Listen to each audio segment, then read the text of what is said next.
Amanda here is a business-to-business marketer. In order to generate leads and opportunities, she uses a marketing automation engine, but her engine isn't running so well. Instead of doing lead nurturing, Amanda has the feeling her engine is just blasting emails at her leads. So she finds new content to add to her engine, and instead of blasting, the engine starts nurturing. More leads, more opportunities. But again, soon after, the engine starts to run low on fuel, on content, and starts to break down. Then Amanda finds Kapost, the content marketing machine. With Kapost, Amanda organizes her content operation into a structured business process, supplying a steady source of quality content. Thanks to Kapost, Amanda's marketing automation engine is roaring on a regular basis, pumping out more and more leads and opportunities. Want to get more fuel for your marketing automation engine? Then check out Kapost.com.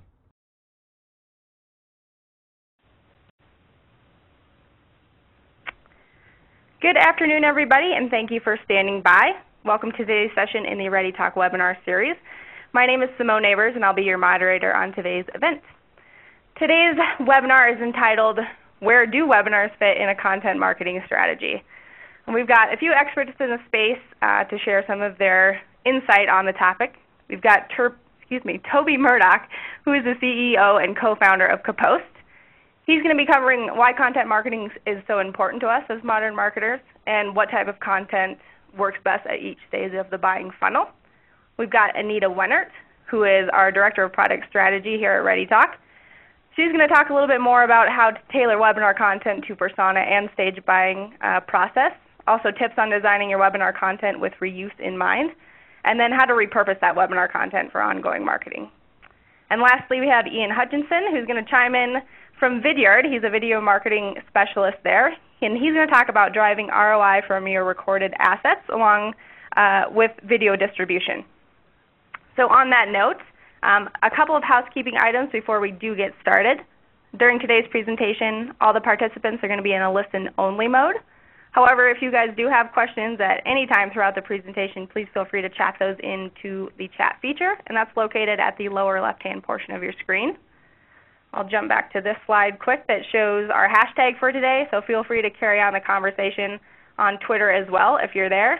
We've got our Twitter handles for each of the presenters as well, and those will also be visible on the slides. And then also today's event is being recorded Tuesday, April 30th, and you guys will receive the recording link later on this afternoon in your post-event email, so keep an eye out for that. On that note, I'm going to go ahead and hand it over to Toby to get started and kick off today's presentation. Thanks so much, Simone, and good afternoon to everyone, or good morning to those of you who are on the West Coast, and thanks everyone for attending. So I'm going to start off, as Simone mentioned, talking about why is this content marketing phenomena happening in the first place now, to sort of set the stage. And I'm sure everyone who's attending is hearing this all the time. You know, you got to produce all this content. Brands must become publishers. You have to build a media competency inside of your marketing organization. But let's step back and think and understand beyond the hype, why is this happening? What are the forces and what are the dynamics behind all this so that we can better understand our own content marketing strategy and how we should go about doing it? So when we think about content marketing and why it's happening now, let's think about our buyers and how things have changed for our buyers. In the traditional marketing model, our buyer was in an environment of information scarcity. If they wanted to go and complete some purchase, there wasn't much research that they could do. They would simply have to pick up the phone and contact the various vendors in the space and begin to figure out, that purchase. So what was our role in marketers in this environment of information scarcity in this traditional model, where our job was to pound at our buyer marketing messages about our product. We wanted them to be aware of our product, aware of our brand, so when they reached for that phone in that buying process, we were on the list of phone numbers that they would call. So how has this changed? Well, the Internet has come about, and now there's a great amount of information available to our buyers. They are in an environment, instead of information scarcity, one of information abundance. And they're in control of their process. And I think we're all familiar with how almost 2/3 of the buying process occurs before a buyer even contacts a vendor in contact sales, right? They have this great ability now to conduct most of their research on their own. So what does that mean for us? Well, as marketers, that has shifted the game completely. And there's all this activity happening in the first half of the buying process, the top of the funnel, if you will. And now we have to be responsible for that activity. We need to measure it and monitor it through tools like Eloqua or Marketo or different marketing automation tools. And we have to be responsible for a lead quota in terms of managing that top of the funnel process. So we have this new responsibility. The challenge, however, is that our traditional tactics for how we go about trying to influence that buyer are changing. So we talked about the traditional marketing model where marketers sort of blasted information about their product at the buyer. But the buyer now resists that information. You can see this image that we have here. This is an illustration from a comic book that we recently did at Kapost about content marketing. And you can see the buyer, or the marketer here is shooting, if you will, product-centric messaging missiles at the buyer. But the buyer's in control now, and they're saying, hey, I have a lot of this information about your product and all of your competition's product and tons of social media reviews of your product and on and on and on. I have all this information, so you just shooting messages about your product at me is not helpful to me. In fact, it's kind of annoying and it's damaging my perception of you. So our old tactics are failing. They're not working. But as marketers, we have this new massive responsibility to own and operate the top of the funnel. So what can we do? What can we do now to step up to this new responsibility, given that our tactics don't work? And that, everyone, is what content marketing is all about, right? Content marketing is the solution to this new challenge that we have of having to manage the top of the funnel, but having our traditional bag of marketing tactics becoming more and more ineffective. And what content marketing about is realizing that we have to actually earn our buyers' attention, not with content that's all about our own products and services, but with content that is about the buyer and is about the buyer's interests and about the buyer's needs, and is content that helps the buyer either live their life better or do their job better. And so this is why content marketing is seen as so important right now, and this is why marketers are scrambling and searching to develop this in-house publishing competency, because we recognize now that it's content about the buyer that earns their attention, gains links, gets them to your website, gets them to stick around, helps develop a relationship, helps build the trust such that they'll submit a form, get into your lead nurturing program, and it's great content that still powers that lead nurturing program and helps develop them into a qualified and lead an opportunity for your business. So that's some of the history and some of the dynamics behind content marketing and exactly why it's so important right now. Let's talk a little bit about content marketing and where it fits in terms of the funnel. Anita and the ReadyTalk team asked me about what content works best and what types of content work best at different stages of the funnel. And what I'd have to say here, I think, is a bit unconventional. I think we used to hear is like, oh, well, you want your thought leadership content that's about the buyer. That's at the top of the funnel. But then as you move down the funnel, that's when we get back to our good old traditional marketing content that's about our product that helps them buy. And I think that's still, that's true to an extent. Yes, as the buyer shows more purchase intent, yes, you want to layer in more content that answers questions about their interest in your product. But I would argue that thought leadership content, that content that teaches and entertains and informs your buyer never should stop being used at all stages of the funnel, even after purchase. So let me tell you what I mean by that. So of course you're going to use your content that's buyer-centric at the top of the funnel.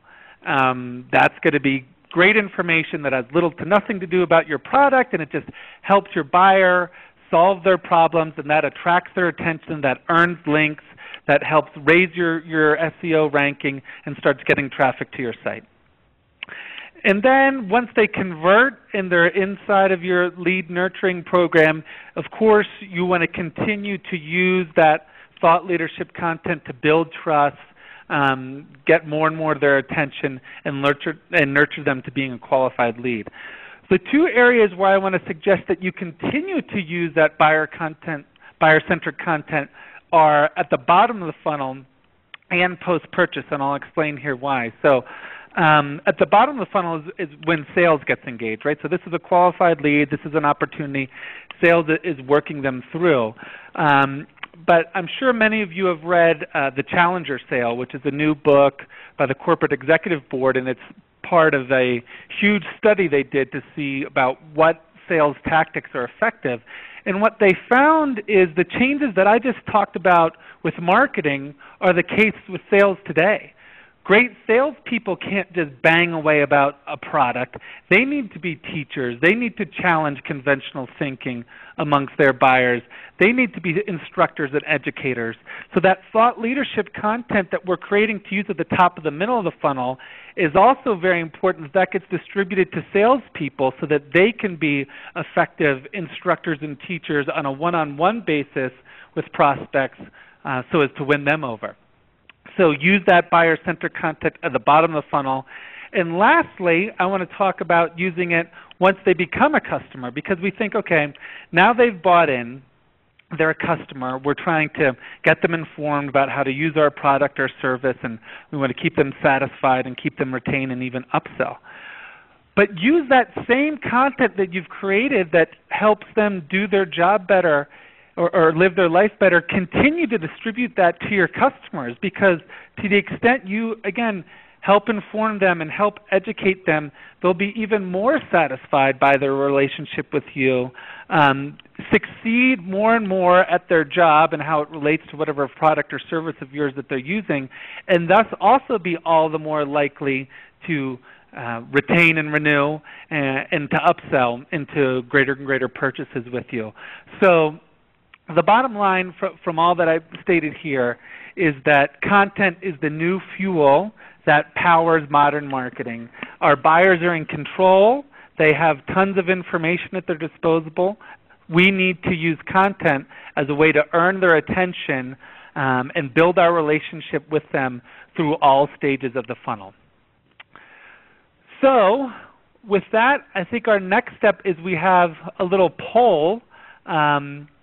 And I think we can all fill out, and Anita, maybe you can help me on this, but everyone Sure. can come in and click through about what they see as their favorite tactics for content marketing today. Yeah, totally. Before I launch into kind of where webinars fit in that content marketing strategy, we definitely wanted to hear from the audience here what tactics you guys are using today for content marketing. Oh, good voting, good voting. Yeah, look at it, it's popping.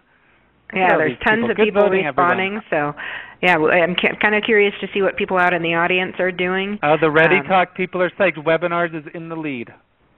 Nice. That's good. I'm glad no one skipped that one. So we'll give people just a few more seconds to continue to respond, and then we'll share the results with the audience so you can see what your peers on the event are doing. And then I'll talk a little bit about kind of what other marketers are doing with webinars. So it looks like the responses are still trickling in. Also, I'll take this opportunity to kind of encourage you. Toby's one of the experts out there in the market speaking on content marketing. He has a lot of really forward-thinking ideas on content marketing. So if you have questions for him, please go ahead and chat those in, and we'll be addressing those at the end of the event.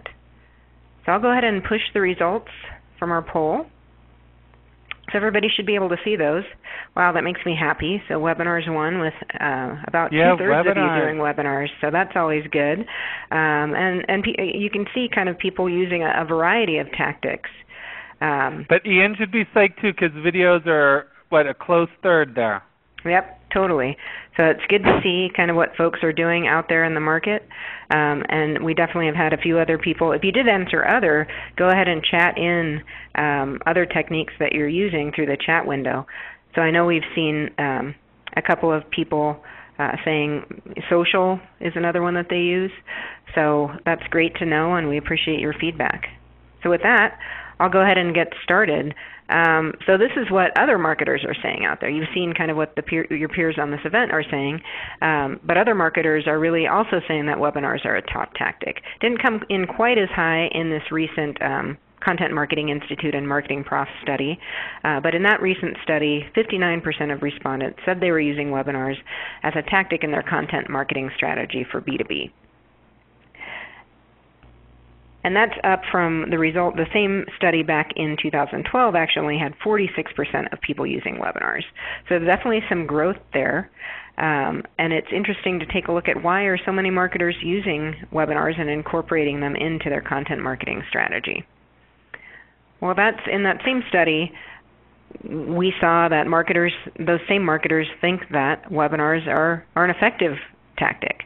They ranked it as the third most effective tactic for content marketing, with 61% or nearly two-thirds of those surveyed calling it an effective tactic for content marketing in the B2B space. So while webinars can be an effective tactic, I think that effective webinars take planning and really need to be managed with the same care as any other piece of content in your arsenal. You really need to invest that time up front so you can get more bang from the investment you're making in that webinar. And I think one of the most important kind of concepts in making that webinar effective is thinking of webinars as a vehicle. You can't really think of a webinar as content in and of itself. So I read a recent post by webinar expert Ken Millay, who said it perfectly. And I quote from his blog post, "People don't want webinars. They want specific information that's of value to them. The delivery method is incidental. The type of container is not the selling point. That's the reason grocery stores have aisles saying pasta, cat food, and baking goods, and they found that it didn't work so well when they created aisles of cans, boxes, and bags." And Marketing Prof's Ann Handley echoes this sentiment in a recent Eloqua Grande Guide to B2B Content Marketing, where she recommends that marketers think of webinars as a content platform. They are a way to deliver your message. They're not something that in and of itself delivers value. You still have to invest the time and energy into developing content that's compelling and relevant to the audience that you want to target. So that's another important point when you're trying to get the most out of your webinar investment. Just like with any other piece of content, you really need to put the time into understanding who you're targeting before you kind of kick off your webinar project, before you select a speaker, before you write your title and your abstract. Think about who you're trying to reach with this content. Who's the target persona, and where are they at in the buying process? What is their role in the organization? Are they a sales VP, a CIO?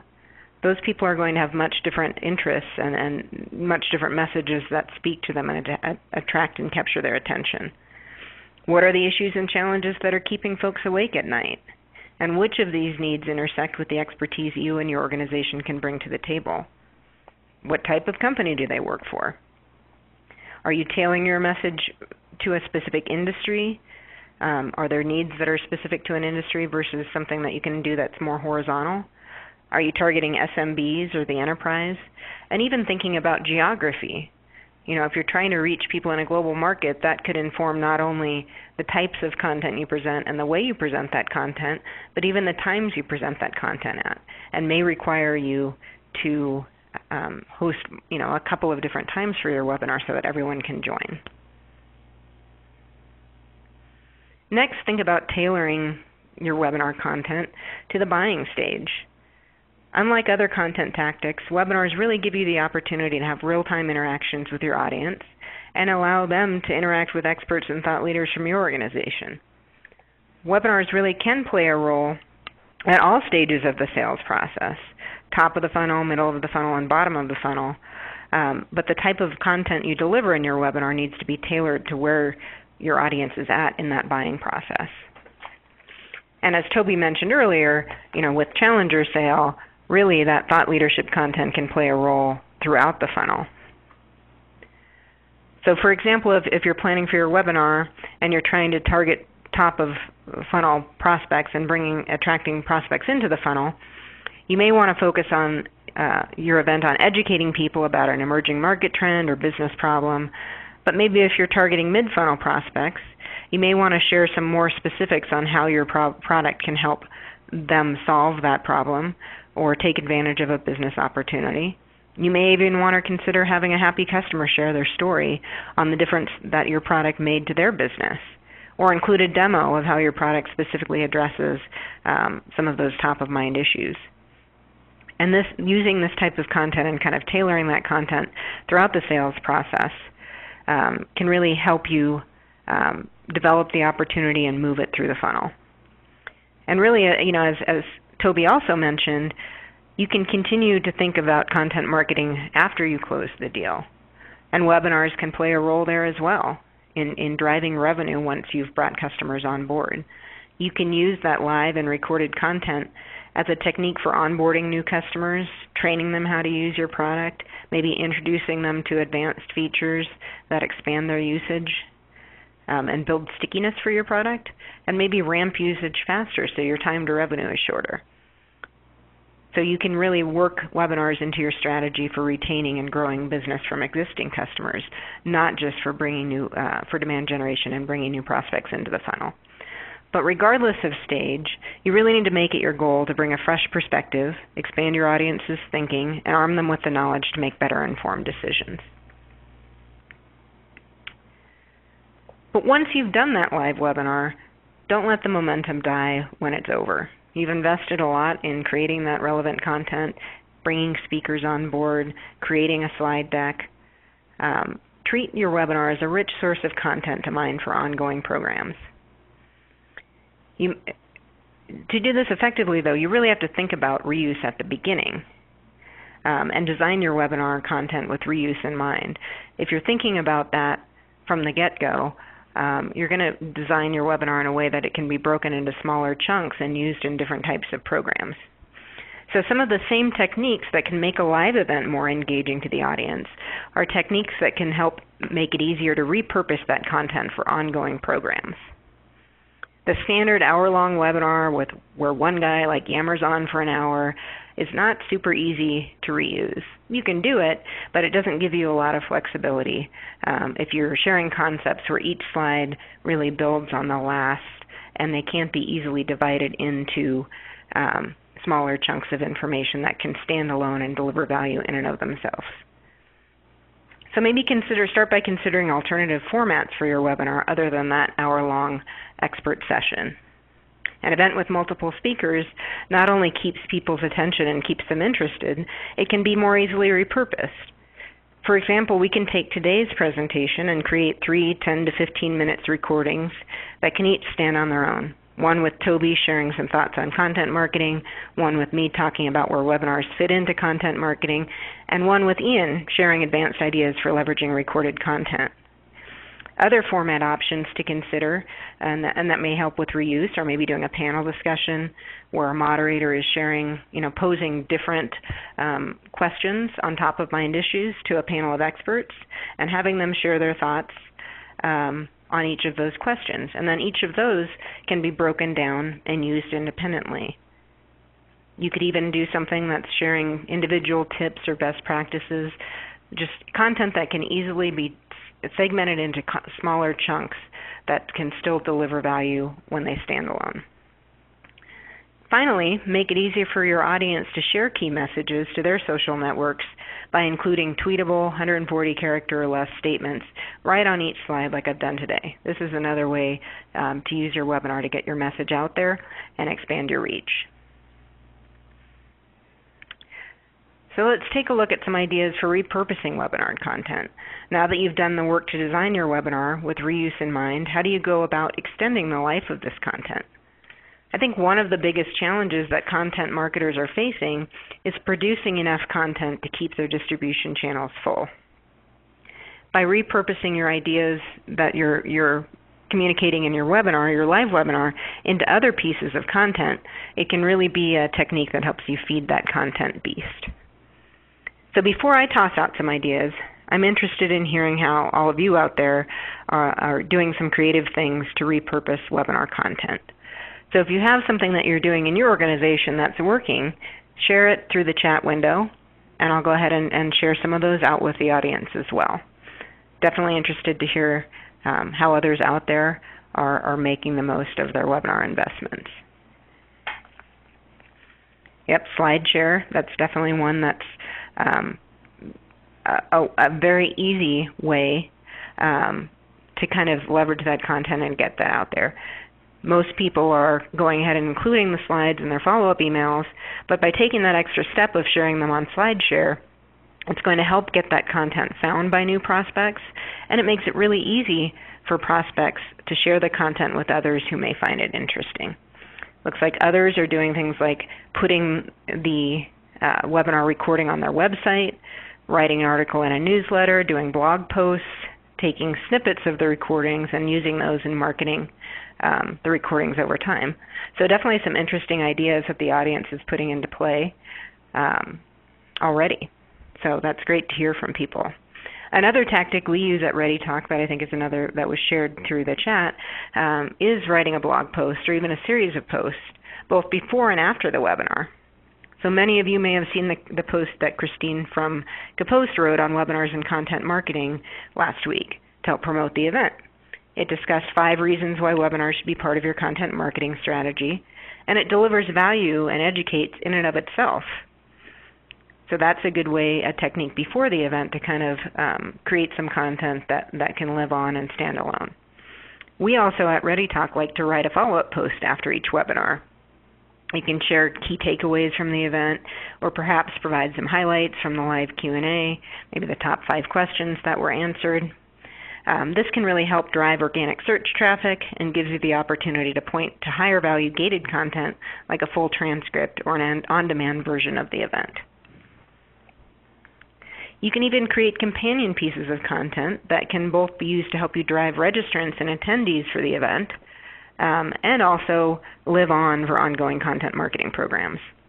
So consider maybe creating an infographic or even drafting an ebook that captures that compelling content you shared during your webinar in different formats that may appeal to different types of buyers. When you're promoting your webinar, you can use these assets as an incentive for those to register and attend, and also leverage them as standalone pieces in future nurturing and demand generation campaigns.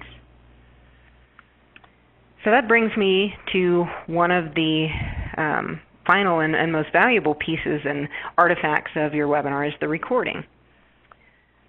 So I'm sure most of you are sharing the recording with attendees and no-shows in your follow-up emails, but consider other ways that you can use that recording to help drive more value. Share it on your YouTube channel to reach new audiences and also make it easy for others to share and further expand your reach. Add it to your website or embed it like others have shared that they're doing today. You can even put a snippet of it in that blog post you wrote that shares highlights from the event, and then link to the full recording, gate that content so you can collect more leads. You can promote the recording as an on-demand event to reach different people in different geographies who it may still speak to as a piece of content. Or divide your recording into smaller chunks like I talked about, 5 to 10 minute chunks, maybe even smaller, that you can include in nurturing emails or in other places throughout your marketing efforts. But at this point, I think I'll go ahead and hand it over to Ian from Vidyard, who's our resident video marketing expert. And I think he'll have a lot more value to add on how to drive ongoing value from your webinar recording. So with that, I'll hand it off to you, Ian. Awesome. Thanks so much, Anita. And I just wanted to start by saying we're a ReadyTalk client, and normally I don't do webinars that have 3 different co-presenters, and it is awesome. I'm seeing the chats come flying through and all the different attendees, and even before the webinar started, I was asked how I was feeling and getting pumped up about it, so it's just great. So I'm here to talk to you a little bit about video, which I think was interesting actually. The 3 different results from our audience were in terms of what type of content marketing they use. Were webinars at number 1, and then the blogs at number 2, and then video at number 3. And Toby sort of touched on the funnel at a high level, and then Anita walked through webinars, and I'll focus on video content as well. It's a bit of a new thing, so a lot of different companies I talk to are getting into video, but don't really know how to get started. So here I am. That's a picture of me. I'm from up in Canada, so I've got my jacket and my beard to keep me warm. In terms of topics for today, looking at the funnel, video styles, distribution. Talk a little bit more about converting webinars. So we're going to get into some of those answers for how to leverage webinars on an ongoing basis, some editing tips, interactive videos, the ROI of video content, test measure, so on and so forth. So I'll go into a typical client, and I'll take a look at their YouTube channel. I'll take a look at their webinar library. I'll take a look at the educational content that they've got in place for pre-sales or post-sales, and talk to them about it. Also advise a little bit on video production. Historically, it's been pretty expensive. I've got from $0 to $100,000 in terms of costing for your typical video. The average would be somewhere just under 10 grand in terms of what people pay for content, which is really expensive. So what's $0? Well, $0 is your webcam or your GoPro or your iPhone. Do a quick snippet recording, send it out. Usually I would do that as a narrowcast, send it to a particular audience member, just because the production value would be so low. But I mean, you can get some really good content with just an iPhone if you take some time and do it right. Less than $1,000, there's companies, smartshoot.com, somedia.com. You can call them up, tell them about the project. You can send them to your customer's site. You can send them to your site. They'll do a one-day shoot. They'll do all the editing work for under $1,000. So what we're seeing is with more and more videographers out there, video production is becoming what happened to photography. It's getting cheaper and cheaper and cheaper. And so I go into clients and talk to them about what assets they have currently, what their marketing funnel looks like, and how it makes sense to leverage those assets. Great. So the one thing I was going to say in terms of production that I always tell clients is number 1, keep production short. It just comes down to respecting your audience. I'll say that time and time again through this presentation. And number 2, if you find yourself on camera, bring your personality with you. It's okay to be serious on camera. It's okay to be sad on camera. It's okay to be happy on camera. The important thing is that you're engaging, that you're dynamic. I don't know whether that means bringing a balloon with you or whatever it takes to get a little bit more pumped up while you're on camera. Jump around a bit before you click record. So typical top of funnel, one of the questions in the chat was in reference to how do you know what your customers, what's on their mind? The first thing I was going to comment here is what is your audience asking? Home Depot did a great video campaign when they realized that a lot of people were searching for how to install a toilet.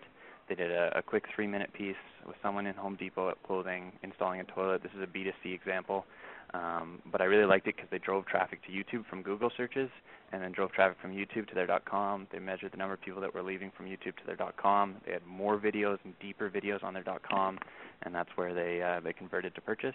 SAP did a similar thing with what is big data. They realized that everyone coming to their .com were all doing SAP keyword searches.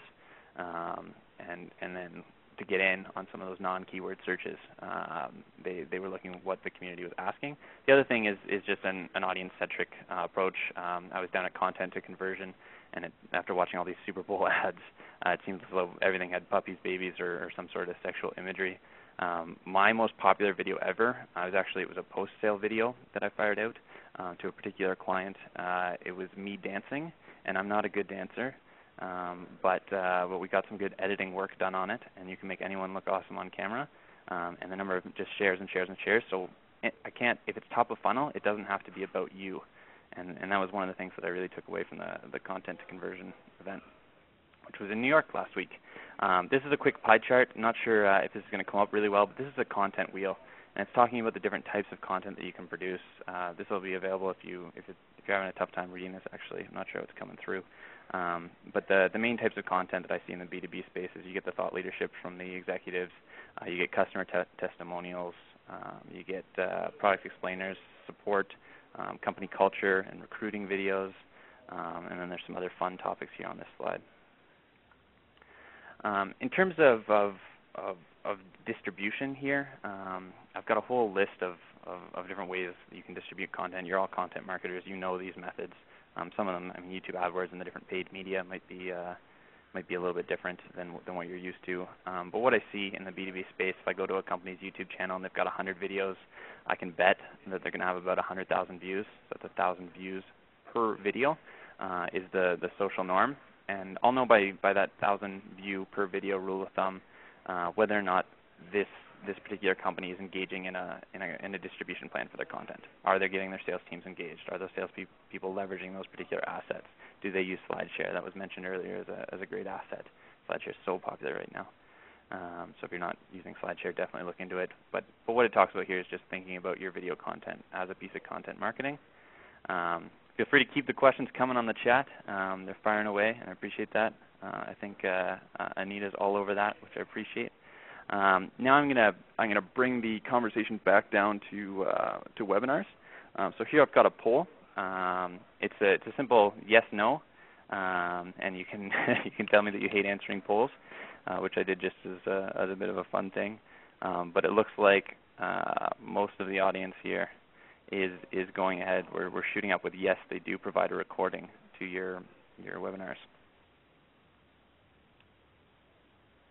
Going to give you another 5 seconds here if you're not voting. Most of the votes are in fact in, so hurry up. And there we go. And so yeah, over 3/4 of the audience here, yes, we do in fact provide a recording to the video content, or at least floating around that. And now I'll watch the I hate answering polls go skyrocketing because you guys can see the submissions. Cool. So pros and cons. This is pretty intuitive here. Just going to bump over to the pros and cons here. Make sure we've got it. Pro, accessible at any time. Just you got to respect your audience. They've got busy schedules. That's why we appreciate you being here for the live in person today. The con here is the customer-centric feel. Are they really more likely to buy if they just sit there and watch a recording?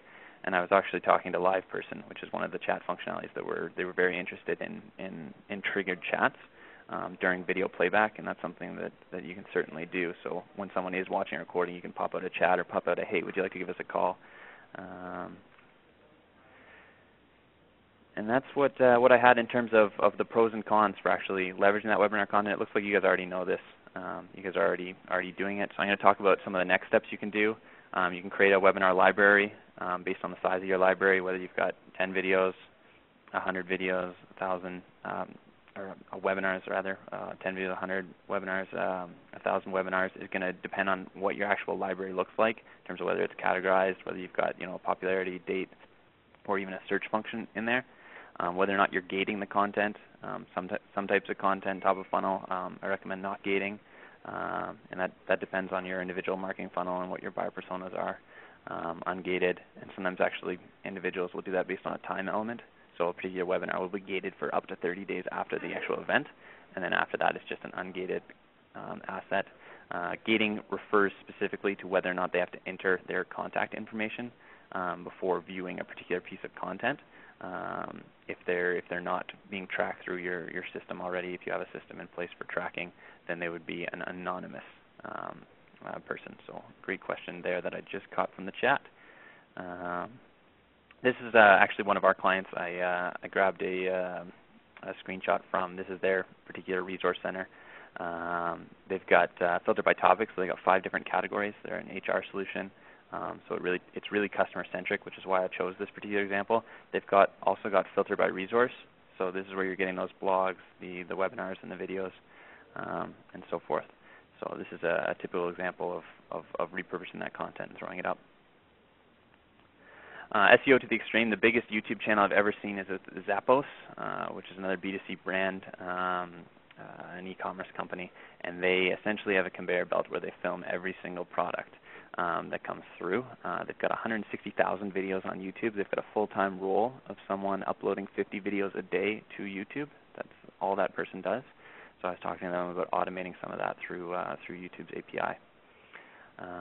In terms of sitemaps, Zappos makes sure that the tags, the description, the category, and the transcript of each and every individual video is placed on their sitemap so that it is crawlable by Google. talking about SEO in particular. There isn't any magic answers to that. SEO has evolved to a state where essentially Google's algorithms tend to be reasonably intelligent. It just comes down to providing the right content for your audience. And in Zappos's case, they saw that people were watching their content and enjoyed watching videos, and it made sense from an SEO perspective to start pumping video content, which is what they did. And these aren't expensive videos. I mean, if you've got 160,000 videos, you can't afford $1,000 per video. So I'm not sure what their marginal costs are on the video, but it would be cheap, cheap, cheap. Anita mentioned this during her presentation. It was talking about chaptering the video. Vidyard's got a segmentation tool so that an individual doesn't have to go in and watch an hour-long recording. They can go ahead and see the agenda. They can click and skip ahead on different parts of the particular webinar or the video content. For top-of-funnel content, we say keep it at 30 to 90 seconds. And I'll get into those analytics in a minute. Now that you're going to say to me, okay, Ian, I don't have time to chapter out my video. Here's a really simple plug for a company called Candidio. Their motto is you shoot, we edit, you share.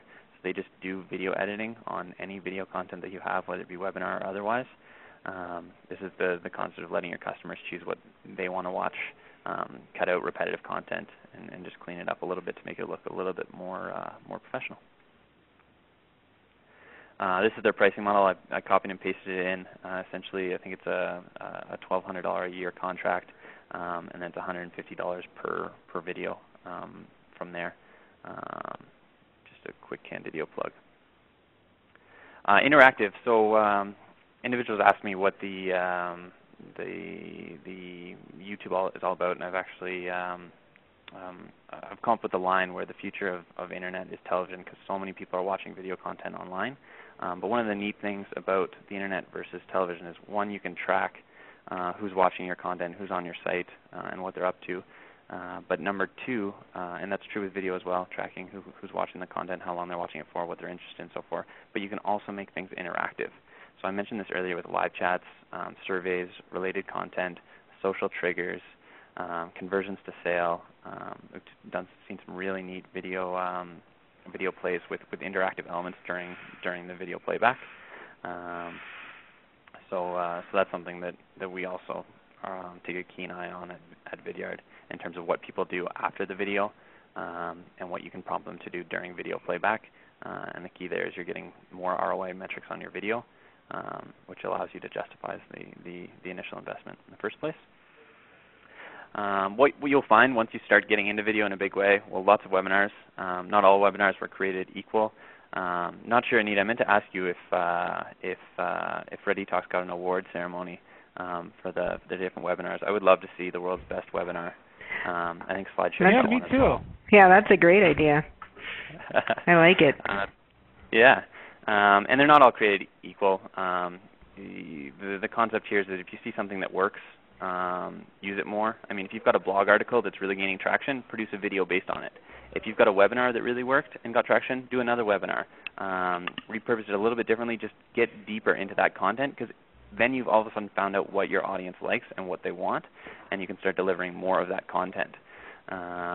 You can also, if you find something's gaining a fair amount of traction, you can start tweaking the call to action or the next step based on that video, and start split testing different next steps, and that's something that we recommend as well. So you can dynamically change the viewing experience. That's getting a little bit deep into Vidyard and what we're all about. But this particular attention span graph here, I think this was a 90-second piece, and this is the classic curve downwards. It's an exponential graph where you're losing a quarter of your audience after the first 30 seconds to 60 seconds. Individuals, if they're not watching the content that they want to be watching, then they'll drop off. The ROI of content marketing. This is another sort of hot topic that I've heard a lot about, and I threw this slide in here just because of Toby's actually from Kapost. Really has some great points on content marketing. Keeping it customer-centric is one thing that you hear time and time again, but at the end of the day, there's an ROI. So, I mean, did they come to your site as a result of the content marketing? Did it result in you gaining their contact information? Did you get a new lead as a result of it? Was it the last touch before they bought? and what is the conversion on that? Did it improve site visits? Did it improve attention span on the site? How long were they engaged with that particular content? Did they share the content, so on and so forth. 10 touches here is referring to, they threw out this number at content to conversion as being the number of touches that happen before sales get contacted, and that comes down to feeding the content beast and just getting more and more content out there. Good, and I'm flying. The next, I want to talk a little bit about tracking the content. I alluded to this earlier. Who watches the video? We're now able to track at the individual level on video content. YouTube actually doesn't do this because of their scale. They use their algorithms to estimate the number of views that are happening. But through systems such as Marketo and Eloqua, we're now connecting, so we know that Joe watched video number 1 for 47 seconds on January 1st at 2 p.m. So that then you can segment accordingly, so you know what that contact's interests are. You can nurture them accordingly, so that there's follow-up with related content, and you can trigger sales activities based on your audience's viewing behavior.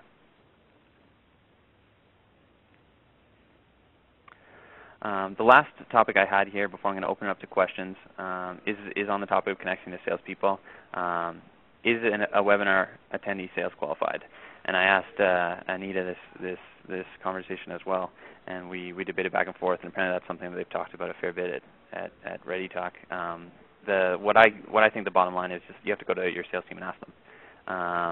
Is it sales qualified? It might be, and it might not be. It might be based on many other factors. It comes down to prioritizing your salesperson's time. If they're dying for leads, then they'll appreciate it, and they'll be able to call in with the right context because they've got the right information and say, hey, listen, I saw that webinar too. I really liked when Toby said this, or I really liked when Toby said that. I noticed you had a question on this. Would you like to discuss further?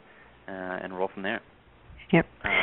And Ian, I think another thing is to kind of use some of the tools available to you during a webinar, like polling, like we've done today, like chat, using that to kind of learn more about your audience and help kind of the most highly qualified leads really bubble to the top.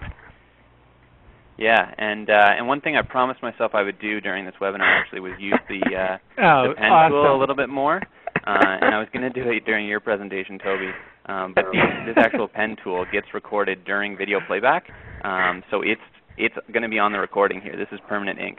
But I think some of these tools are just fantastic, and that's a good point, Anita. Bottom line is your audience is investing in you, so you should reciprocate and invest in them. And that's it from me. Feel free to take over, Anita. Sure. I'll actually let Simone take over. We've had a ton of questions come in, but we can start to address some of those. Yeah, you guys have been super active on the chats and on Twitter conversation there, so awesome. We appreciate it. It looks like everybody has some really good questions, so we tried to queue up as many as we can. If we don't happen to get to them during the Q&A portion, we'll definitely make sure we have somebody to follow up with you in case it didn't get answered. So I'm going to kind of start from the top here. If I can see it's addressed towards one person, I'll call you out. Otherwise, our panelists for today, or our speakers, can kind of feel free to jump in. So Sonia has a couple questions here, and one of her first ones says, in regard to content on the post-sale side, how do you gauge the number of communications that are about like product info or events versus like thought leadership? So any recommendations on kind of streamlining content and not really going overboard to exhaust that customer or potential customer? Could I try that one? Yeah, go for it, Toby. I think when we think about that, let's always start by trying to put ourselves in our buyer, or in this case in our customer's shoes. You know, what do we think they want to hear about? Do we think they want to hear a lot about our product? Or do you think they want to hear a lot about how to do their jobs better? I don't want to say that our own products are irrelevant. Obviously, they want to learn how to use our products better. But what they really want to know is how to do their jobs better, or how to live their lives better if it's B2C. So, you know, I think our communication should be proportional to their interests. And I think for all of us, this is a transformation and evolution. We've been so accustomed to talk about our own products. But I think that we all should put ourselves in our buyers and our customers' shoes. And I think the answer to that is, even once, to Sonia's question, even once they've bought, they're still probably more interested in learning about how to do their jobs better than, more and more about our product. Obviously, try that out, see the metrics, see what the response rates are, and find out, because every one of our businesses and verticals is different. But I think we all need to push harder on informing them about their own lives and challenges and less about our own products. Any other panelists want to chime in on that one? All right, we'll move on to the next one. So Andrew has a question here. I'm going to gear this towards Anita, and then the rest of you can kind of chime in if you would like to. And Andrew's wondering if the easiness of reuse, like posting a webinar for playback later on, cuts into your live attendance rates, potentially. Thoughts? So kind of, is playback more passive, do you think? Are you less likely to actually get somebody who's interested in buying if they're just listening to your recording versus a live event? Yeah, I definitely think it can impact your attendance rates. I had seen another question from the audience kind of asking, in today's world where people just expect that they're going to get the slides and the recording after the event, are they less likely to attend? And I think we are seeing kind of downward pressure on attendance rates. But part of me thinks that, kind of once they register for that event, they're doing it to get the content, whether they're getting that content in a live format like we're doing today or as part of the recorded format. So they're still kind of raising their hand and telling you who they are and indicating their interest in what you have to say. I do think there's, different techniques that you can use in a live event that are difficult to apply to a recorded event to kind of get that engagement and draw more information out of the audience. But I still think it's worthwhile to see kind of the amount of reach that you get by having that recorded content available. I think it kind of offsets and outweighs maybe the downward trend in attendance at the live event. And that's my take. I think somebody shared in the chat window that they were seeing about 25% of their leads or interactions or registrants coming from the live event, and about threefold that coming from the recording. Even though they weren't necessarily as qualified, they were driving quite a bit of volume there. So I'm actually going to follow up with that question, something that kind of rose out of the comment that Anita made there about the 25% leads coming from live webinars, and then 75% from a recording.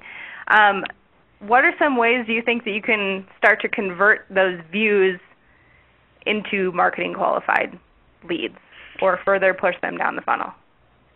Yeah, I think there's definitely learning as much about your audience Vidyard. as you can. Yeah, I was going to say, Vidyard here, right? They have the ability, Ian, you can speak to this a little bit, but I know you have the ability to kind of include calls to action in the video and be able to kind of gather, additional data and drive kind of follow-up with that prospect. So I don't know if you want to speak to that a little bit.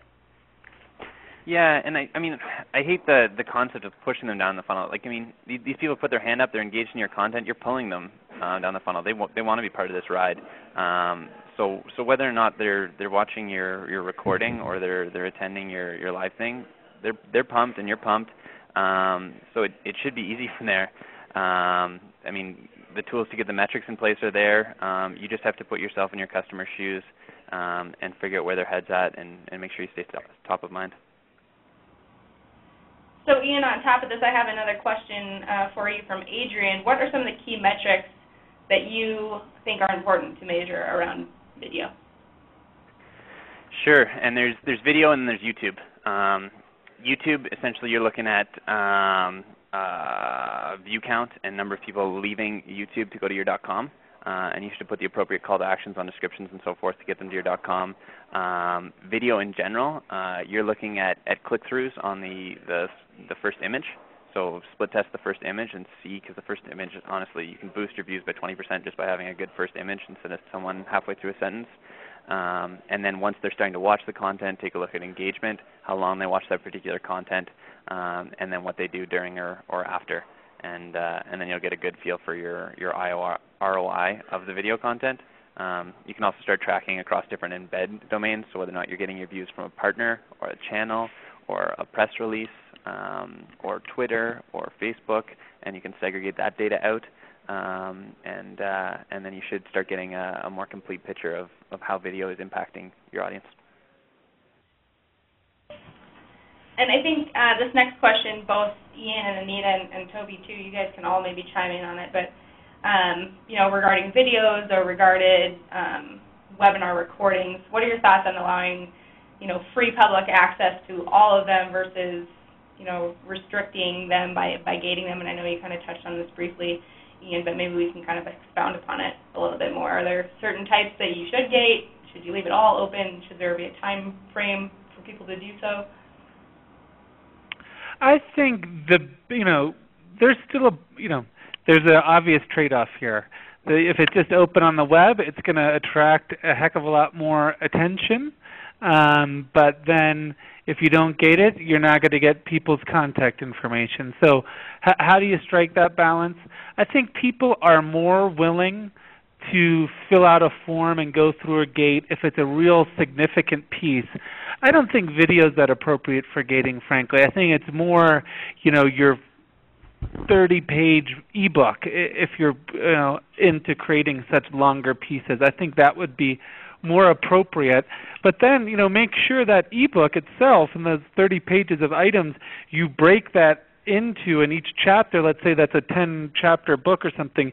Each one of those chapters should be free and ungated and just published as a blog post. So someone could reassemble the whole asset by finding all these different posts that it's all part of, but if they want it all together in the nice shiny PDF, they need to go through a gate. So I think that's the best balance is big pieces, I think, are what people are willing to fill out a form for. It's valuable for all of us as marketers to get that information, so we need to have some items. But even what's behind a gate, make sure you break that up into smaller pieces and have that all ungated and freely available because it's such great material to attract top-of-the-funnel attention. Yep. And I think to build on that, Toby, you can kind of do the same thing with your webinar recording, right? You can almost create a trailer that kind of shares a little bit of highlight from the event and make that ungated, deliver value through that smaller snippet of content, but then perhaps put it in a blog post, put it on YouTube, share it more openly, and then kind of push through to maybe requiring registration for the entire recording. Yeah, that makes sense. I would call that a mid-roll form. There's also a post-roll form for after playback. But yeah, exactly, and the conversion rates are there on both those. All right, so I think we have time maybe for 2, possibly 3 more questions here before we have to respect your time so you guys can get back to putting all these great action items into play. Lindsay asked, if you're doing a thought leadership webinar on a regular basis, is it better to send an invite to everyone? Maybe, I'm assuming she's kind of saying maybe your whole database and let them self-select in, or do you determine who should get the invite, I guess, so segmenting. So blast it out to everyone and kind of see who's interested and go from that, or do you recommend really segmenting to target your audience? I think it depends on how much you know about your audience. If you have the ability to segment and you're really designing the content to attract a certain role or a certain persona, and you have the ability to segment out, then by all means I think you're going to see better results if you target your promotion at folks who meet that profile. And you're going to kind of, if you're doing a lot of webinars, it also helps you, perhaps not kind of overload your audience with invitations to content that's not relevant to them. All right, I'll jump on to the next question here. Let's see. Erica asked a question here. What are your thoughts on paid webinars? And maybe anybody can chime in on this one. Yeah, I can take that one, Simone. I think we do have some clients who use paid webinars, but I really think it depends on what your objectives are. Clearly if you're trying to do webinars for lead generation, charging a fee to attend those webinars is probably not going to help you reach those goals. However, if maybe it's something that's more designed for onboarding or certification or training or that type of thing, you may be able to get away with charging a fee and putting some value on that content. I used to work for an IT analyst firm, and we did kind of a mix of webinars that were paid and unpaid, and ones that were just another way to share our research findings with our clients, were something where we would charge a small fee for people to attend who are not clients. But we also did some thought leadership webinars that were meant to kind of fill our pipeline with leads, and those were free. So I think you can do a mix, but it really depends on your objective. Yeah, I would agree with that. I think it's ironic that Marketo does the exact opposite.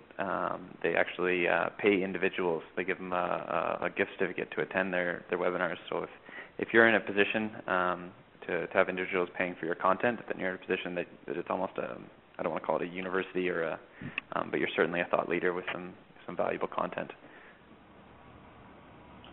All right, so I will queue up the last question here. I know we're going just a tad bit over time, but I think this is a good one to address, considering we've talked about webinars and recorded content a lot. And Frankie asked, obviously there is a market for research and insight webinars almost every day, or at least you're getting an invite to one. So are we reaching the point of webinar overload, and how do we address this? And I know that's something that we've thought about in our own lead gen programs as well. So anybody that has insight, feel free to chime in on that one. I don't think so, and I think just get ever more specific with your topics, right? The people are doing wide webinars about, broad platitudes, but get really specific in terms of your buyers or your customers' interests, and, be that much more relevant by being specific. And I think you'll always have an audience as long as you're, again, relevant and then providing quality content. I think we're just getting warmed up with webinars. I think there'll be more and more and more. All right. Anita, Ian, any last thoughts? No, I think I agree with Toby. You really, because there are so many webinars, I think putting that effort into making yours stand out and really making sure that you're developing targeted and relevant content becomes even more and more important. Awesome. Well, we will wrap it up on that question. Thank you, everybody, for sticking around for some of the extra Q&A. And again, if we didn't get to your question, we'll do our best to follow up later on this afternoon. Also, keeping an eye out for the recording link that you guys will also get in the post-event email. We've also included some additional links in there for your benefit. A blog post that Kapost wrote for us, kind of leading up to this event, an ebook that was put together, and then also a past webinar in our series that relates to this. So hopefully that provides some extra insight when you take all this into consideration. Thank you, Toby and Ian and Anita, for sharing some of your thoughts today. We appreciate it. And thank you again, everyone, for taking some time out of your afternoon. We hope you have a great day, and join us again for another event in the ReadyTalk series. Thanks. Thank you. Thank you. Thanks. Bye. Yeah. Bye-bye. Bye-bye.